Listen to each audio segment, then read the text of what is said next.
Hi students, welcome to Net Study. I hope you all are doing well. My dear students, अगर आप इस channel पे नए हैं तो चैनल को सब्सक्राइब करें और साथ ही बेल आइकन को क्लिक करना ना भूलें ताकि आने वाली सभी वीडियो का नोटिफिकेशन आपको सबसे पहले मिले। माय डियर स्टूडेंट्स, आज हम डिस्कस करेंगे पार्ट 16 जो कि important MCQs previous year question है इसमें, और इस हमने 15 पार्ट को करा रखा है। आप वहां से प्लेलिस्ट में जाके देख सकते हैं। और अगर फ्रेंड्स, अगर आपने टेलीग्राम चैनल को ज्वाइन नहीं किया है तो टेलीग्राम चैनल को ज्वाइन करें ताकि इसमें जो पीडीएफ्स, वीडियोस और जो भी और चीज़ें हम यहाँ पे प्रोवाइड कराते हैं यूजीसी नेट से रिलेटेड, आपको सभी इंफॉर्मेशन मिलती रहे। तो फ्रेंड्स, आइए चलते हैं, बिना टाइम वेस्ट किए हुए फर्स्ट क्वेश्चन को देखते हैं। कहा गया कि how many goals are there in sustainable development goals. पूछा गया है कि जो सस्टेनेबल डेवलपमेंट गोल्स होते हैं उसमें टोटल कितने गोल्स हैं। माय डियर स्टूडेंट्स, ये एग्जाम पॉइंट ऑफ व्यू से काफ़ी ज़्यादा इंपॉर्टेंट क्वेश्चन है, क्योंकि कोई भी इंडिया में कोई भी कॉम्पिटिटिव एग्जाम हो, ये कहीं ना कहीं देखा जाए हर एग्जाम में ज़रूर ये क्वेश्चन पूछे जाते हैं, क्योंकि ये एक इन्वायरमेंट से रिलेटेड है और इन्वायरमेंट ऐसा टॉपिक है जो कि हर एग्जाम में कवर किया जाता है। तो फ्रेंड्स, आइए देखते हैं इसके बारे में। कहा गया कि सस्टेनेबल डेवलपमेंट जो एसडीजी है, सस्टेनेबल डेवलपमेंट गोल्स हैं, ये टोटल कितने हैं। फ्रेंड्स, इसका जो करेक्ट आंसर है वो ऑप्शन सी है। टोटल 17 गोल हैं sustainable development goals. My dear students, हमारा आपसे यहाँ पे एक प्रश्न है, उस प्रश्न को आप बताइए कमेंट सेक्शन में कि सस्टेनेबल डेवलपमेंट गोल्स जो हैं वो कब इसको लागू किया गया था, यानी कब ये इन्फोर्स में आया था, और इसकी जो एजेंडा है यानी डेडलाइन इसकी रखी गई है वो कब तक रखी गई है, यानी कब से शुरू हुआ। एकदम सिंपल क्वेश्चन स्टूडेंट्स आपसे है कि ये सस्टेनेबल डेवलपमेंट गोल्स कब शुरू हुआ और ये इसकी डेडलाइन कब रखी गई है, ये कब खत्म होगा। इसके बारे में आप कमेंट सेक्शन में सिर्फ 2 वर्डों में आप इसको बता दें। आइए देखते हैं, ये टोटल 17 गोल्स हैं, ये कौन कौन है, हम इसके बारे में आपसे डिस्कस करें। और ये काफ़ी ज़्यादा इंपॉर्टेंट है एग्जाम पॉइंट ऑफ व्यू से, डायरेक्ट है, इससे एग्जाम में क्वेश्चन पूछे जाते हैं। और कुछ जो 4-5 शुरू के हैं ये और भी ज़्यादा इंपॉर्टेंट है। अगर बात करें पहले की, तो कहा गया कि नो पॉवर्टी, ये सस्टेनेबल डेवलपमेंट गोल्स के पहले गोल में क्या आता है, नो पॉवर्टी, यानी गरीबी को खत्म करना है। ये दुनिया के जो वर्ल्ड लीडर हैं उन्होंने ये मिलके कहाँ पे गोल बनाया था, न्यूयॉर्क सिटी में यूएन में ये गोल बनाया गया था। और दूसरा गोल कौन सा है, जीरो हंगर, कैसे भूखमरी को खत्म किया जाए, मिटाया जाए, good health and well being हो, और क्वालिटी एजुकेशन हो। ये तो बहुत ही ज़्यादा इंपॉर्टेंट है फ्रेंड्स। जो चौथा गोल है सस्टेनेबल डेवलपमेंट गोल्स में, ये चौथा गोल क्वालिटी एजुकेशन, जेंडर इक्वालिटी और क्लीन वाटर एंड सस्टेनेबल, ये तो एग्जाम में पूछा गया था कि सस्टेनेबल डेवलपमेंट गोल्स का 10वां जो गोल है वो कौन सा है, रिड्यूस इनइक्वालिटीज की बात करता है। ये जो 25 नवंबर को एग्जाम हुआ था अभी 2021 में, इसमें डायरेक्ट ये एग्जाम में क्वेश्चन पूछा गया था। और 2-3 और हम आपको बता दें जो आप इसको याद रखे रहें, जैसे 13वां जो गोल है क्लाइमेट एक्शन की बात करता है, और 14वां जो गोल है लाइफ बिलो वाटर की बात करता है, और 15वां जो है लाइफ ऑन लैंड की बात करता है। ये जो जितने गोल हमने बताए हैं, कम से कम ये गोल आपके फिंगर टिप्स पे होने चाहिए ताकि आपको क्वेश्चन को सॉल्व करने में काफ़ी मदद मिल सके। आइए चलते हैं, हम अपना अगला सवाल देखते हैं। कहा गया कि विच of the following is not an output device. हमसे पूछा गया है कि कौन सा इसमें आउटपुट डिवाइस नहीं है, यानी फ्रेंड अगर समझे इस क्वेश्चन को तो कहा गया कि कौन सा इसमें इनपुट डिवाइस है। इसमें हमसे डायरेक्ट यही पूछा गया है। तो इनपुट डिवाइस इसमें कौन सा है फ्रेंड्स, हमने कई वीडियो में हमने इनपुट डिवाइस, आउटपुट डिवाइस को आपको डिटेल में बताया है। अगर आप मेरी वीडियो को फॉलो कर रहे होंगे तो आप इस क्वेश्चन को बड़ी आसानी से दे सकते हैं। फ्रेंड, इसका जो करेक्ट आंसर है वो ऑप्शन डी है। जो इनपुट डिवाइस है वो कीबोर्ड है, क्योंकि प्रिंटर जो होता है, स्पीकर होता है, और जो ये मॉनिटर है ये आउटपुट डिवाइस में आते हैं।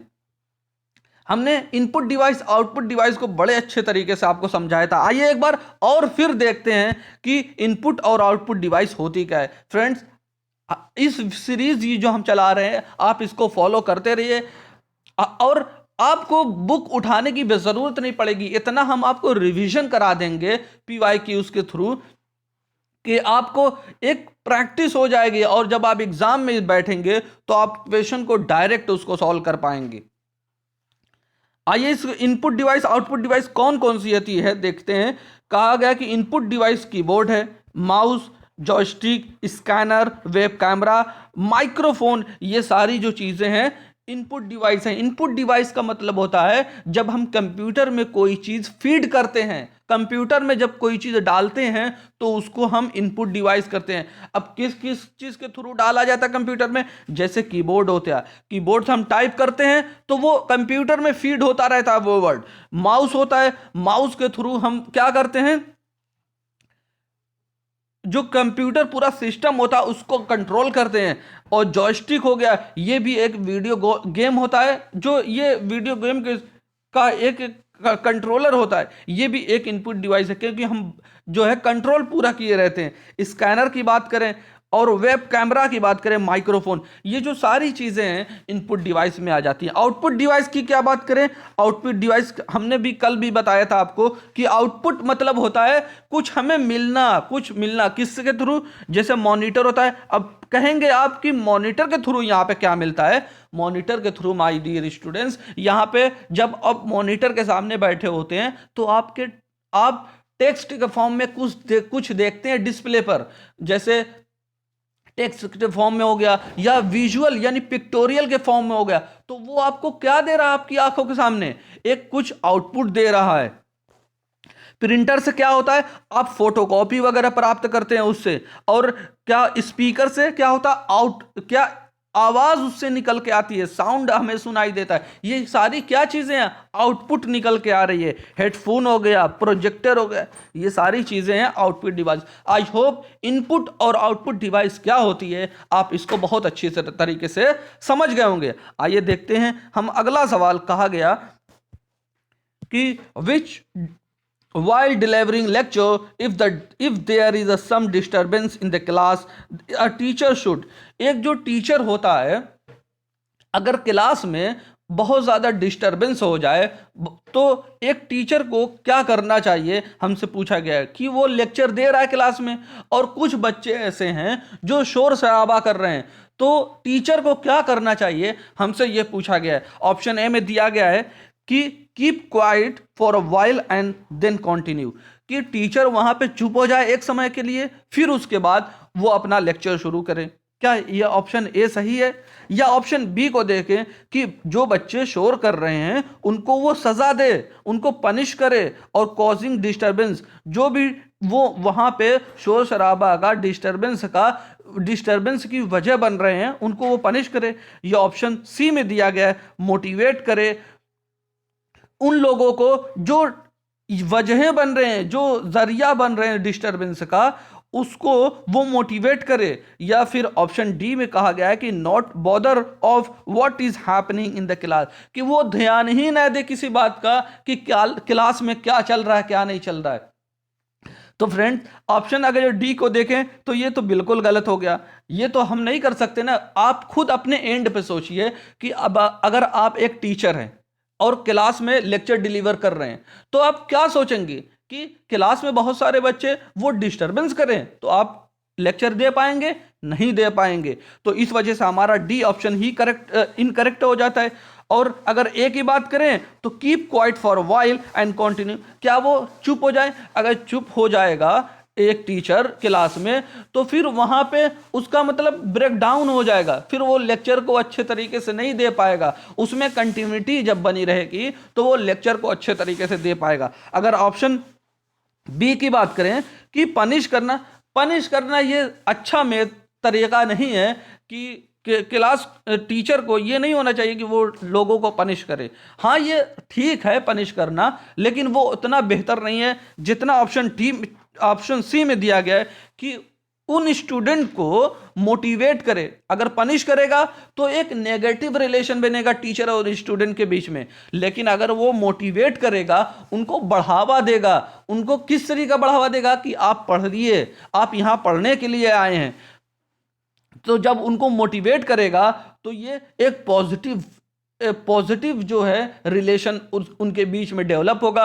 और ये सबसे अच्छा तरीका है कि वो टीचर को यही करना चाहिए कि बच्चों को मोटिवेट करे, प्रोत्साहन दे उन लोगों को कि आप यहाँ पे अच्छे क्वेश्चन पूछ सकते हैं, आप जो है यहाँ पे क्लास में अच्छे तरीके से बैठ के कुछ सीख सकते हैं और समझ सकते हैं। तो फ्रेंड्स, इसका जो करेक्ट आंसर है वो ऑप्शन सी है। आई होप ये चीजें आपको क्लियर हुई होंगी। आइए देखते हैं अगला सवाल क्या है।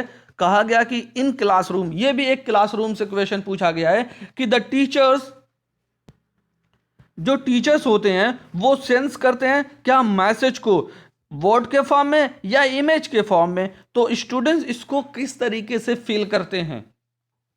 यानी आप एग्जाम्पल के थ्रू इसको समझे फ्रेंड्स। एक टीचर है और आप स्टूडेंट्स हैं, तो आप जब जो टीचर है आपके सामने कुछ मैसेज को सेंड करता है, कुछ लेक्चर वगैरह देता है, चाहे वो वर्ड के फॉर्म में हो या कुछ इमेज फोटो वगैरह के फॉर्म में हो, तो आप उसको मैसेज को या इमेज को किस तरीके से देखेंगे।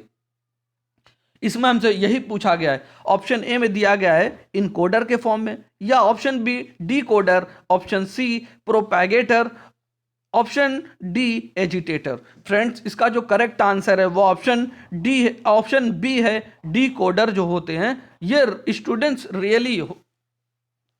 स्टूडेंट्स जो होते हैं, छात्र जो होते हैं वास्तव में होंगे क्या, डिकोडर हो जाएंगे।